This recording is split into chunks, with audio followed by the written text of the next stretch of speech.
chẳng môn năng lực hữu ban bây giờ bị null object parent and link ឬក៏ pre-compose ឬក៏ duplicate នៅលើ timeline ក្នុង project អីណាចឹងចំណុចទី1លោកគ្រូឃើញមាន import ពេលដែលយើង import footage មកមិន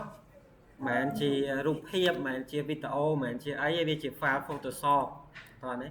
អញ្ចឹងពេលដែលយើង import មកយើងត្រូវយក editable layer style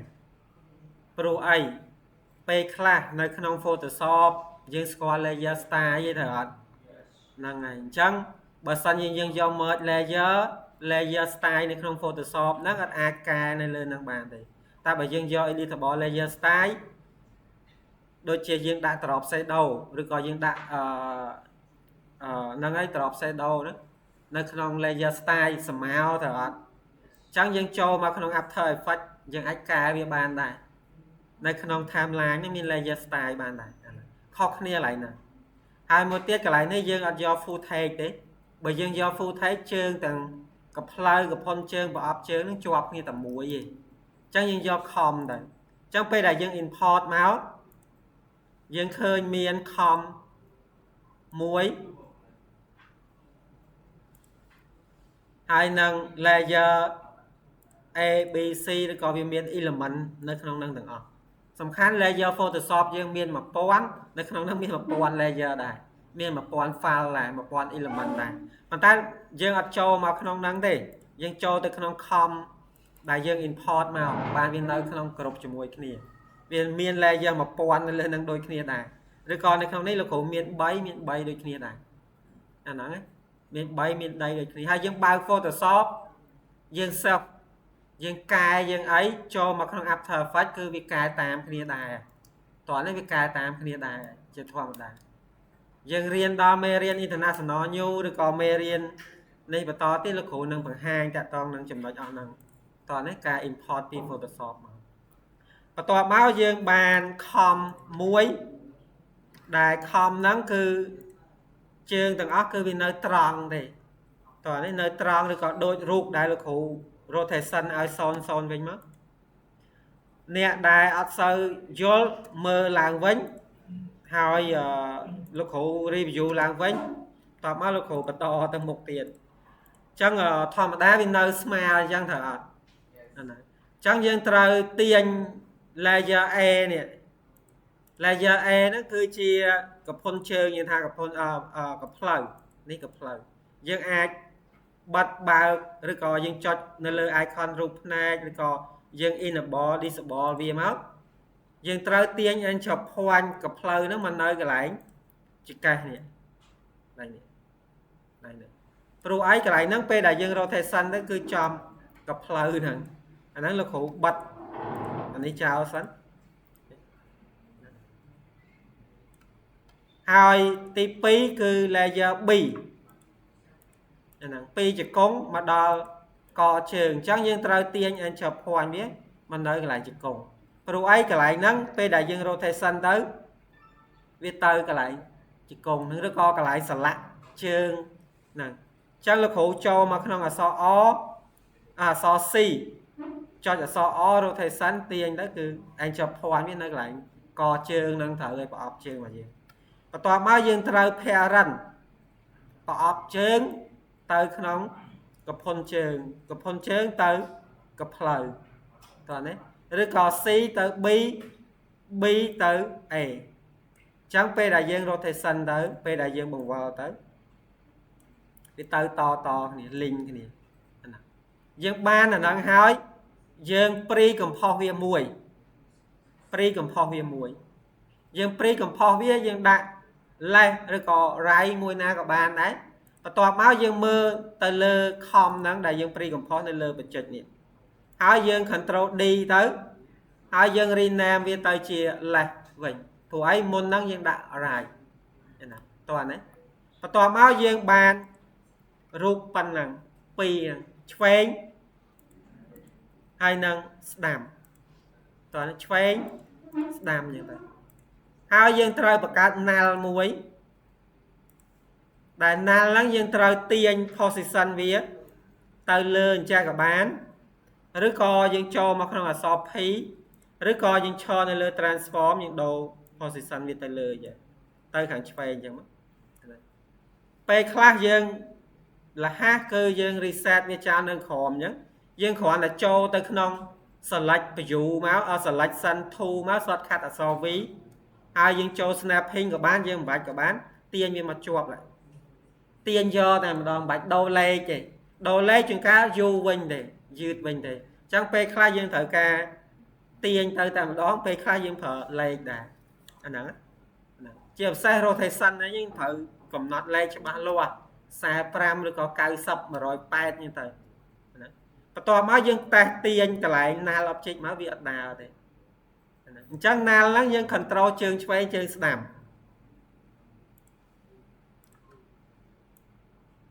ទៅណាទាញទៅវាដើរទាញទៅឆ្វេងទៅស្ដាំអញ្ចឹងបើសិនជាលោកគ្រូចង់ឲ្យចលនារបស់យើងវាដើរចុះឡើងយើងត្រូវទាញ position y ដល់ពេលយើងចង់ឲ្យវាទៅមុខទៅក្រោយ x ណាដល់ពេលជើងរបស់យើងគ្រាន់តែ rotation វាទៅមុខទៅក្រោយអញ្ចឹងទេហើយបើសិនជាយើងមើលមកលើរូបរបស់យើងនេះរូបចលនា animation ហ្នឹងយើងមើលទៅលើចង្កេះនៅលក្ខណៈដូចជាទឹកអាឡុកណា standard មនុស្សយើងដើរឬក៏មនុស្សយើងលោកគ្រូអត់និយាយរត់ទេដើរគឺទៅមុខទៅដូចជាទឹកអាឡុកឡើងលើចុះក្រោមឡើងលើចុះក្រោមហ្នឹងហើយមួយទៀតបើសិនជាយើងគិតពីដៃហើយនឹងជើងជួនកាលជើងស្ដាំបោះទៅមុខមុនពេលដែលយើងចាប់ផ្ដើមដើរប៉ុន្តែជើងដៃឆ្វេងឬក៏ដៃស្ដាំទៅក្រោយបច្ច្រាស់គ្នាតោះនេះបើជើងស្ដាំទៅមុខដៃស្ដាំមកក្រោយវិញត្រូវបច្ច្រាស់គ្នាទៅវិញទៅមករហូតទៅវិញទៅមកហើយបើសិនជាយើងមើលជើងចលនាវាអត់មានអីច្រើនទេដដែលទេអានេះគឺមួយជុំមួយខួបតោះណាទៅមុខទៅក្រោយអញ្ចឹងទៅអញ្ចឹងបើសិនជានៅ frame ទី0ជើងស្ដាំត្រង់អញ្ចឹងហើយនៅ frame ចុងក្រោយមកខួបរបស់វាគឺជើងឆ្វេងដូចជើងស្ដាំអញ្ចឹងត្រូវអត់អញ្ចឹងយើង copy paste ឬក៏យើងធ្វើតាមមួយចំហៀងទៅហើយយើងគ្រាន់តែរំកិល key frame វាមួយ step ទៅគឺវាត្រូវតាមអ្វីដែលយើងចង់បានអាហ្នឹងហើយបើយើងមើលនៅកន្លែង start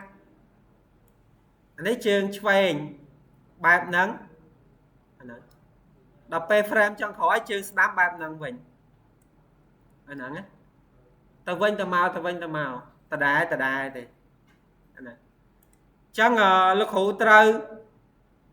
ចូលមកក្នុងជើងស្ដាំហើយយើងអត់ដឹងថាទាញយ៉ាងម៉េចទេអញ្ចឹងតើតែយើងទាញរូបហ្នឹងមកហើយយើង scale វាធំមកហើយយើង move វាមកខាងលើនេះណាតើនេះអាហ្នឹងគឺ right ត្រូវឲ្យជើងស្ដាំយើងបែរមុខដូចទៅគ្រូទៅខាងទូហ្នឹងទៅអញ្ចឹងជើងស្ដាំត្រូវឲ្យនៅខាងហ្នឹងបើយើងធៀបទៅព្រោះឲ្យមុខបែរមកខាងស្ដាំនេះប៉ុន្តែយើងអត់ដឹងថាចលនាវាយើងត្រូវធ្វើវាប្រហែល frame ឬក៏ប្រហែល second នេះ standard បើសិនជាយើងមើលមកលើ reference ណាយើងអាចមើលទៅលើរូប simple មួយអានេះតាក់ទងនឹង 3D ទេ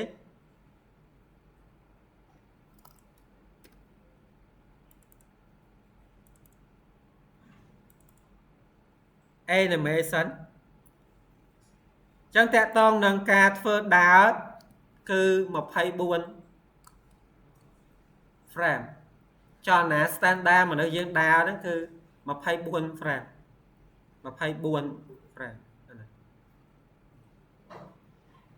ពីមួយទៅមួយគឺយើងធ្វើវា6 frame អាហ្នឹងប៉ុន្តែបើយើងចង់ធ្វើរត់គឺតែ12 frame ទេមកខួបមកជុំអាហ្នឹងមកជុំណាអញ្ចឹងយើងអាចទាញយករូបហ្នឹងទៅក៏បានឬក៏យើងយករូបមុនហ្នឹងមិញក៏បានដែរ រូបដែលនៅក្នុងនេះតើណាអាហ្នឹងចឹងយើងទាញវាទៅយើងធ្វើវាប្រហែលជា12 frame ចឹង frame ទី0យើង add rotation វាទាំង3ហ្នឹងមកតើណា add ទាំង3ហ្នឹងមកបន្ទាប់មកយើងរំកិលវាមកមុខក្នុងរយៈពេល6 frame ដើម្បីរំកិលវារាល់ដងយើងទាញ timeline មកដាក់កន្លែងហ្នឹងមកយើងមើលទៅឃើញ6ឃើញទេឬក៏នៅ0សិនคลิกកន្លែងហ្នឹងវាយលេខ6ណាហើយបើយើងចាំ shortcut យើងរំកិល key frame មកខាងមុខម្ដងមួយ frame ឬក៏10 frame យើងអាចចុច control សញ្ញាព្រួយមកខាងស្ដាំ1 2 3 4 5 6ឬក៏លោកគ្រូចុច control shift ហើយចុចសញ្ញាព្រួយមកខាងស្ដាំមក arrow key right ហ្នឹង10ចុចសញ្ញាលេខដក control shift 20 30វាទៅជា1 second 5 frame យើងមូវាមកក្រោយវិញក៏បានដែរ control shift សញ្ញាព្រួយមកខាងឆ្វេងវិញមក1 2 3 3ដងវា30ហើយអញ្ចឹងលោកគ្រូចុចសញ្ញាលេខបូកដើម្បី zoom វាឬក៏លោកគ្រូ zoom timeline ហ្នឹងឬក៏យើងចុចកន្លែងនេះហ៎ zoom in zoom out ហ៎ឬក៏លោកគ្រូចុច control 1 2 3 4 5 6យើងទាញរូបរបស់យើងនេះមកកន្លែងនេះទាញរូបរបស់យើងមកចូល position ទាញវាមកខាងឆ្វេងតោះណាប៉ុន្តែមិនលោកគ្រូផ្លិចទាញឲ្យជើងរបស់យើងត្រង់សិនត្រង់ដូចទៅនឹងរូបរបស់គេសិនយើងមើលតែជើងពណ៌សឬក៏ជើងស្ដាំសិនទេ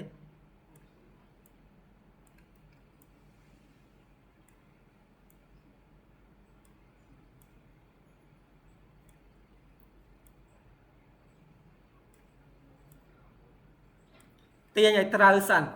តោះណាទាញឲ្យត្រូវសិននៅ frame ទី0ហ្នឹង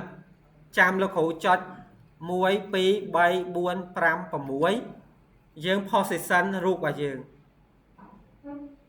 មកកន្លែងហ្នឹងមកត្រឹមហ្នឹងមកបន្ទាប់មកយើងចាប់ផ្ដើម rotation ឡើងលើបន្តិច A B ចុះក្រោមបន្តិចមកហើយនឹង C មកត្រង់វិញបាទនេះណាដល់ពេលទៅមុខទៀត control សញ្ញាព្រួយមកស្ដាំ1 2 3 4 5ហើយយើង position រូបភាពមកខាង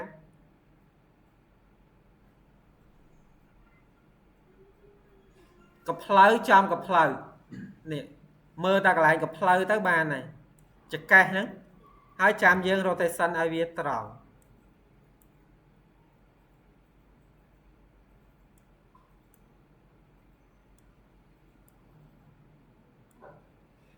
ឲ្យត្រង់ហើយយើងទៅមុខទៀត1 2 3 4 5 6យើង position មកត្រង់ចកេះមកហើយយើង rotation អានេះមកខាងក្រោយហើយប្រអប់ជើងរបស់យើងអត់បានកំណត់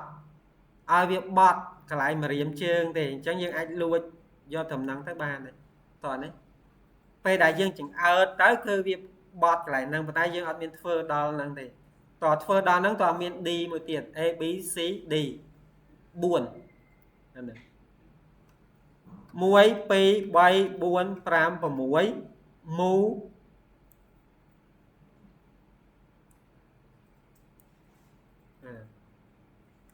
ហើយយើងអានេះត្រឹម24នេះលោកគ្រូតឡើងមួយទៀតដល់23មិញឥឡូវលោកគ្រូទៅ24ត្រូវហើយ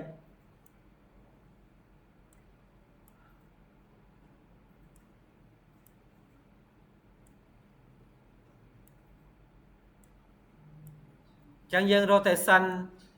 A rotation B rotation C ខ្នងចន្លោះពី1ទៅ1 1 2 3 4 5 6នេះខ្វះ1 1 2 3 4 5 6 1 2 3 4 5 6ត្រូវហើយមិនបានលោកគ្រូរាប់ចុងក្រោយ6មើលនៅក្នុងនេះតែ23ឯងចឹងដល់ពេលយើងងាកមកខាងនេះវិញខ្វះនេះ1អញ្ចឹងមួទៅមុខទៅវាស្មើគ្នា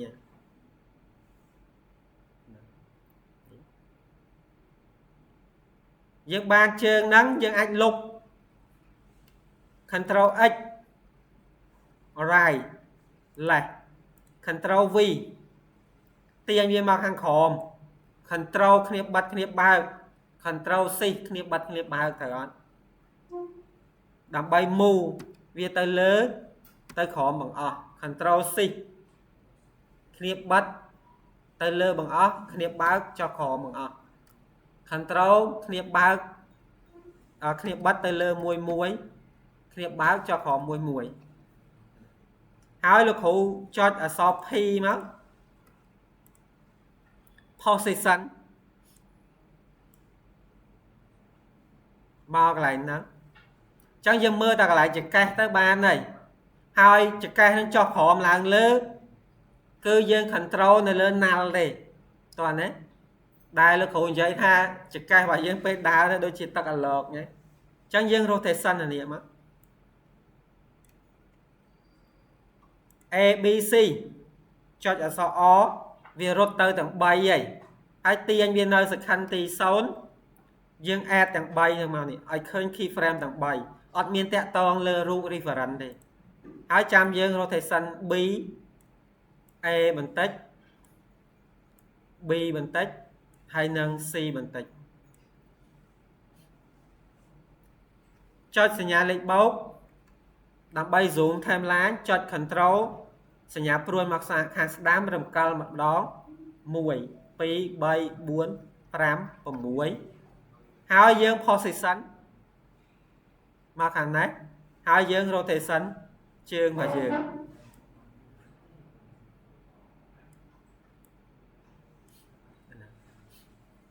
rotation ជើងរបស់យើង1 2 3 4 5 6ទាញរូប reference មកត្រឹមកផ្លូវហ្នឹងហើយយើង rotation A មក rotation B មកហើយ rotation C បន្តិចមកហើយនៅត្រង់នេះពេលដែលយើង rotation ទៅវាដាច់អញ្ចឹងអញ្ចឹងពេលដែលយើងកាត់រូបយើងត្រូវកាត់ជា cycle ជារង្វង់តោះណាព្រោះអីរង្វង់ពេលដែលយើងដាក់កងលើគ្នាយើង rotation មិនក៏នៅតែរង្វង់អត់បាត់ទេប៉ុន្តែបើសិនជាវារៀងជាត្រីកោណឬក៏ខុសរង្វង់ពេលដែលយើងទាញទៅវាឃើញស្នាមឡើងនេះឃើញស្នាមឡើងហ្នឹងអញ្ចឹងកន្លែងហ្នឹងយើងគួរតែកាត់ឲ្យវារៀងមូលចាអាហ្នឹងហើយខាងលើនេះក៏វាមូលអញ្ចឹងដែរអាហ្នឹងដើម្បីយើង rotation ទៅគឺវាអត់ឃើញស្នាមទេអត់ឃើញស្នាមតំណអញ្ចឹងទេអាហ្នឹងតែនេះយើងកាត់អញ្ចឹងយើងដាក់អញ្ចឹងសិនទៅអត់អីសំខាន់យើងយល់ពីការកំណត់ key frame null ហើយនឹង parent and link ហើយនឹង pre compose តោះនេះ pre compose រៀនរហូតតអត់ចប់ pre compose ហ្នឹងអត់ចង់ចេះក៏ត្រូវតែចេះដែរតោះនេះត្រូវតែចេះដែរ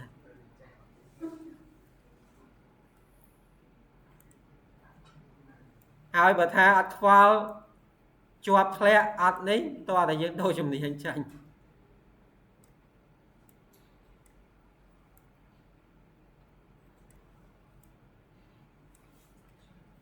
1 2 3 4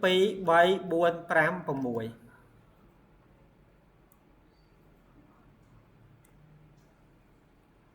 6 6ហើយទាញ reference មកមុខហើយនៅ frame ទី18 3 6 3ដង18ត្រូវហើយ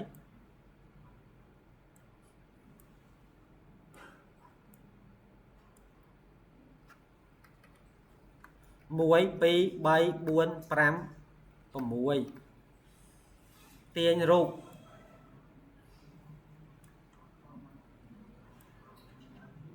ហើយយើង rotation ឲ្យវាត្រង់មែនតែននៅក្នុងនេះយើងធ្វើតែជើងស្ដាំមុនហើយមួយក៏បានដែរតោះណាហើយយើង duplicate ហើយយើងដូរ keyframe វាទៅវាដើរឆ្វេងស្ដាំឆ្លាស់គ្នាហើយតែនេះលោកគ្រូធ្វើឆ្វេងស្ដាំធ្វើទាំងពីរទៅតែការងារចាក់ស្ដាយយើងធ្វើតែមួយទេតោះនេះយើងធ្វើតែជើងស្ដាំមួយឬក៏ជើងឆ្វេងមួយក៏បានដែរហើយយើង duplicate ទៅហើយយើង rotation ឲ្យវាមុខក្រោយបន្តិចទៅពេលដើរទៅវាឆ្លាស់គ្នាហើយអាហ្នឹងតែនេះលោកគ្រូធ្វើវាបែបហ្នឹងអញ្ចឹងជើងឆ្វេងនៅ frame ទី0នៅខាងក្រោយជើងស្ដាំនៅ frame ទី0នៅខាងមុខដល់ពេលយើងត្រឡប់មក final ហើយយើងបិទឬក៏យើងលុបឬក៏យើងលាក់អញ្ចេះទៅអត់អីទេហាយវាចោលមកមុងក្រោយហើយឬក៏យើងត្រឡប់ទៅជើងឆ្វេងសិន less វាដើរមកអញ្ចឹង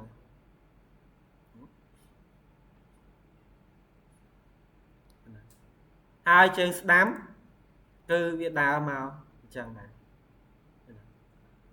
ហើយបើសិនជាយើងចង់ឲ្យវាដើរទៅតទៀតអាហ្នឹងគឺយើង copy keyframe វាមក copy keyframe វា copy keyframe វាតគ្នាមកតែលោកគ្រូធ្វើតែមួយជុំនេះ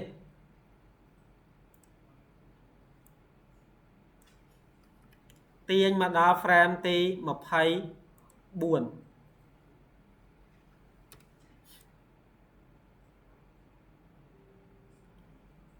ទាញវាទៅវាដើរដល់ពេលចកេះអត់តាន់ត្រូវទេតាមធម្មតាចកេះត្រូវចុះក្រោមឡើងលើដូចជាទឹកអន្លកអញ្ចឹងយើងត្រូវទាញរូបរបស់យើងមក Ctrl X Ctrl V ហើយយើង enable វាវិញហើយទាញវាមកកន្លែងនេះមកខាងក្រោមហើយយើង position វាមកខាងស្ដាំនៅ frame ទី0យើងទាញយកចកេះ position null add keyframe វាមួយណា add keyframe វាមួយបន្ទាប់មកយើងរំកិលវាមករូបប៉ុន្មាន frame 6ហ្នឹងហើយបើសិនជាយើងធ្វើវាដើរប៉ុន្តែបើសិនជាលោកគ្រូធ្វើវារត់គឺតែ3ទេឬក៏មកខួបតែ12 frame ទេអញ្ចឹងចន្លោះមួយទៅមួយគឺចែក2មកវាទៅជាតែ3ទេយើងយកតែ3ទេហ្នឹងរត់ដែរលឿនជាងមុនដែរ1 2 3 4 5 6បន្ទាប់មកយើងទាញមកត្រឹមនេះយើងអាចតម្លាក់វាចុះក្រោមបន្តិចហើយយើងទាញវា1 2 3 4 5 6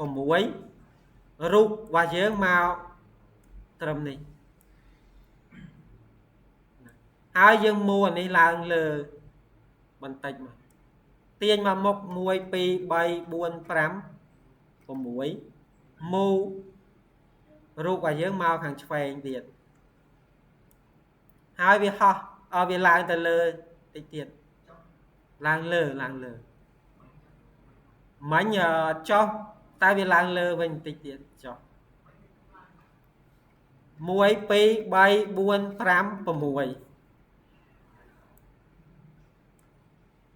6ឡើង2ហ្នឹង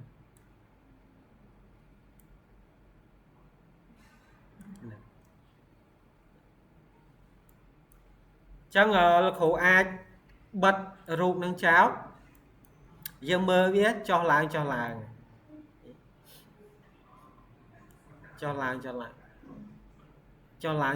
វារៀង smooth ជាងមុនដោយសារតែចកេះចុះក្រោមឡើងលើពេលដែលលោកគ្រូទាញតាមរូបហ្នឹងមិនចាំបាច់ព្យាយាមកំណត់ឲ្យត្រូវតាមរូបហ្នឹង 100% ទេតោះនេះរូបដែលយើង reference នេះព្រោះអីរូបជើងហ្នឹងហើយនឹងរូបជើងរបស់យើងមួយធំមួយទូចហើយចលនារបស់វាមានកលៈកន្លែងនេះទៀតវាមានកន្លែង mà riêng chương bọt bàn điện đôi lúc khổ vậy chứ mà dương trong ban lại mà riêng chương bọt nắng cứ dương phát đạch viên mùi tiền đạch mùi viên mùi tiền tới chia đi chắc đi mà si si tới bi tới a ai pri cầm phò viết phe răn tới nào